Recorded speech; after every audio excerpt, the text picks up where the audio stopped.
All right, so Barcelona have been linked to Messinho for a while now, and there's been a lot of talk about if Barcelona should sign him because there are a lot of positions in the squad that Barcelona needs to reinforce. And so spending 60 million on someone that hasn't played in Europe yet does seem like a big gamble, but I just wanted to talk about that whole situation. So if you all don't know who Messinho is, his real name is Esteval Willian. He's from Brazil. He plays for Palmeiras, which I think is the same team that Endrick plays on. He's made only a couple first-team appearances, but he looks like one of the most promising players in the world, and he looks like he wants to join Barcelona in the future. And there's some Barcelona fans that are skeptical, and they're actually against his signing because of Barcelona's financial situation. And of course, if Barcelona is able to sign Messinho, he would be a signing for the future. Of course, he wouldn't be someone that would come in right away and be one of the best players in the world. And right now, I think these are the signings that Barcelona should be making. They should be looking for people that want to come to Barcelona and that have the possibility to be world-class, because Barcelona's financial situation, it doesn't allow them to buy players that are world-class right now.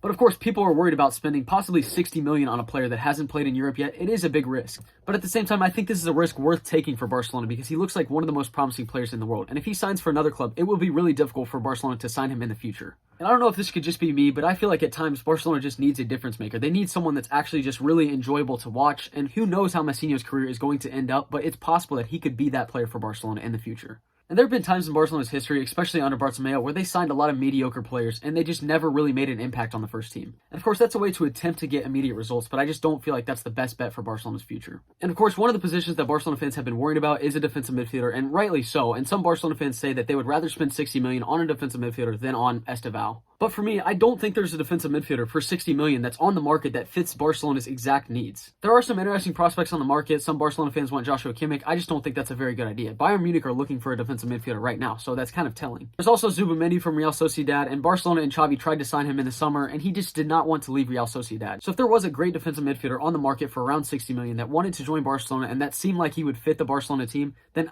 absolutely Barcelona should spend 60 million on that player. But right now that player does not exist, and that's why Barcelona signed Oriol Romeu for around 3.5 million in the summer. And it is a position that Barcelona needs to look into, but I just don't feel like missing out on Messinho would be a good idea when trying to search for a defensive midfielder that isn't there right now. And another point that some Barcelona fans bring up is that Barcelona already have Lamine Yamal on the right side. And I do understand that point, but I feel like that's putting a lot of pressure on Lamine Yamal to be the starting right wing for Barcelona for so many years to come. And he's obviously a really exciting player. I think he has a really long future at Barcelona ahead of him, but I don't feel like that means missing out on Messinho. We have seen Yamal play on the left a few times, and he doesn't seem as comfortable there. He's definitely better on the right side. But I feel like that's looking a little bit too far ahead. If Barcelona has two great players, Messinho and Lamine Yamal, on the right side, I feel like Messinho can also play in the middle and on the left. Who knows how well it's going to work out, but that's the risk that Barcelona should be taking. And again, we don't know the exact price, but it seems like his club is going to be asking anywhere from 40 to 60 million. And that is, again, a huge risk for Barcelona, given their financial situation. But the good thing would be that it wouldn't hit Barcelona's books until 2025. I think that's when he would be able to join Barcelona, somewhat like the Endrick to Real Madrid situation. And for me, ever since Messi left Barcelona, I just don't feel like Barcelona's attackers have been good enough for the club like Barcelona. And Barcelona have to look to try and find those players in the future. And for Messinho, he's also said that he wants to join Barcelona. And I feel like those are the players that you want to sign for Barcelona, of course. And we have no clue how his career is going to pan out. We can just tell right now that he has a lot of potential and he's a player for the future. And when a player for the future makes it very clear that he wants to join Barcelona, I feel like Barcelona should be doing everything they can to try and sign him. And I really hope that Barcelona can figure their financial situation out, and hopefully they can sign Messinho in the future.